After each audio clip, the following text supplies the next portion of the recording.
He goes to the point where now he mails the ring to her. Fine. And there seems like a moment where Mary Jane feels like she's stuck between a rock and a hard place. And throughout the whole episode, you see these little moments of surrendering suffering. Like this moment with Andre that she's having is echoing back to her. Moments with her dad, which we'll get to.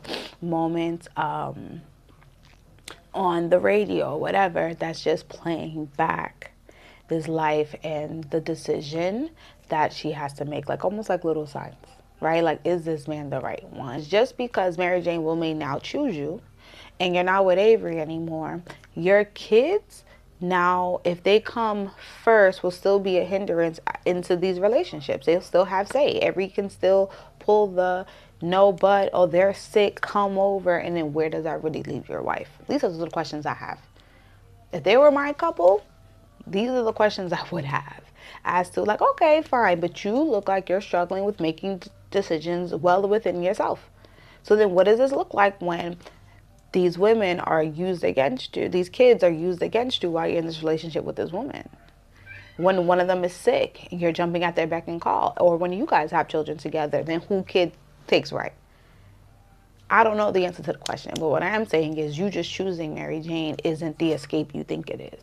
It's just going to add a certain level of complexities. As to Mary Jane being honest with herself, right? Allowing what she's thinking, what she's saying to match up with her actual actions.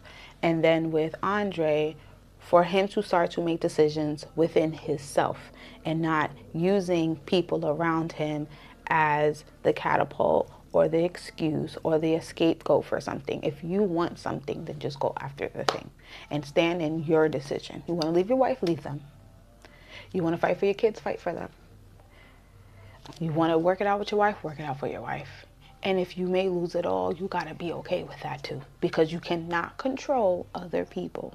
Thinking about it, what happens if the kids don't want to be with you because you're the one who broke up this family? Have you thought about that? You're fighting for these kids. And then what if you turn into the villain in their story and they don't want to be around you no more? Then what happens?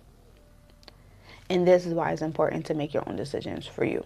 And isn't that interesting, right? Like, things can happen to us and we don't even know who we are. And I think she shows this really well when she's reflecting back on this card. How he'd love to see my legs pour out of that Porsche of his.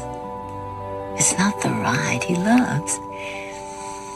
It's all the stops he made just to see me get out of his car.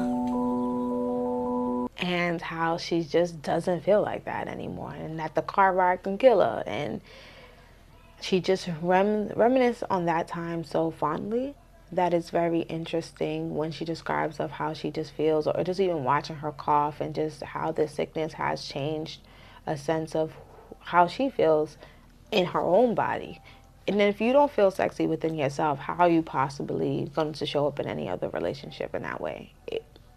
It would be nearly impossible, you know? And I wonder, for anyone out there, have you ever felt that way? And I'm thinking an accident could have happened, sudden illness, postpartum does that a lot, or losing or gaining a significant amount of weight. Have you ever felt, while being in partnership with a person, felt so out of touch with yourself and just trying to reconcile life within yourself that it did end up being really hard for you to show up in romantic relationships? And I wonder if for Avery, him not replying or him not deciding to leave was a sign that he was also choosing her.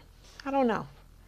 I don't know. But I wonder if that could be true for her, which could have also an additional lended herself to want to be intimate with this man after he's been caught cheating. I don't know. And I wonder, what can Andre do for her that would lend itself to show her that he's willing to stay and fight for the marriage because he wants her back and not he's staying just for the kids?